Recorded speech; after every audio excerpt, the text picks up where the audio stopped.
When you think of pioneers for civil rights in baseball, names like Jackie Robinson or even the Braves' Hank Aaron probably come to mind.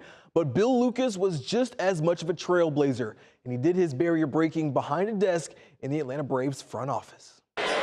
Swing and a drive, belted left center field, break out the tape measure, the Braves lead. Bill Lucas broke baseball color barriers in a place fans never saw, the front office. Every time I would say something to him about it, his response to me would always be, I'm a general manager who just happens to be black.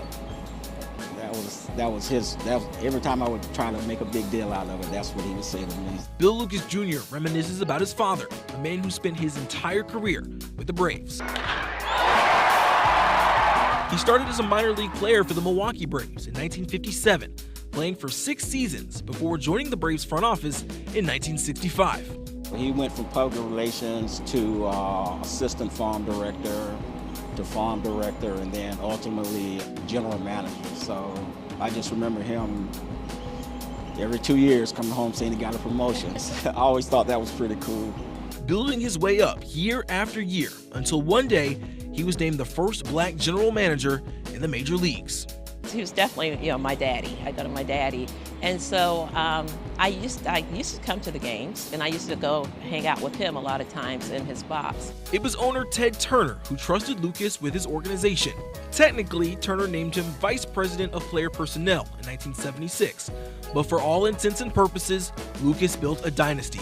He was the mind behind signing and managing legendary names like Dale Murphy, Phil Niekro, and manager Bobby Cox. But he had a plan, and he knew if he built the team within and brought in the right coaches and the right personnel, that we could change, that they would change and they would rise.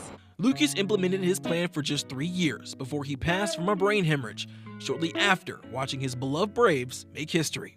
Phil Niekro won his 200th win. And I remember my dad getting up, going on the phone in the room, and I watched the whole game with him, and he called up and ordered champagne to the clubhouse there. They were out of town. And I just always remember that point. Last thing he said to me was, he said, "Go ahead, girl, go ahead and go to bed." The Braves never forgot. His legacy lives on, with current Braves executives meeting in the Bill Lucas conference room. A softball field at DeKalb County's Gresham Park carries his name, and the Bill Lucas Fellowship trains young minority professionals for front office careers. I mean, I don't think those are people you forget. I mean, he was the first black general manager in all of baseball. Like, he paved ways and pathways for people that nobody else did. So he deserves it in every way. Danielle Badassi works for the Atlanta Braves Foundation. She helps preserve Lucas's legacy. They're getting a chance to have that pathway into baseball that Bill had, and really to do it in his name is, I think, just a tremendous honor. I think it would be something that he would be proud of. Lucas's Braves Hall of Fame plaque hangs in Truist Park's Monument Garden. His widow, Ruby, and daughter, Wanya, have served on the board of directors for Braves organizations. More than 46 years after his death, Bill Lucas and his family are still Atlanta Braves. I think I feel pride, and I feel love. I mean, the Braves are our family and have been our family.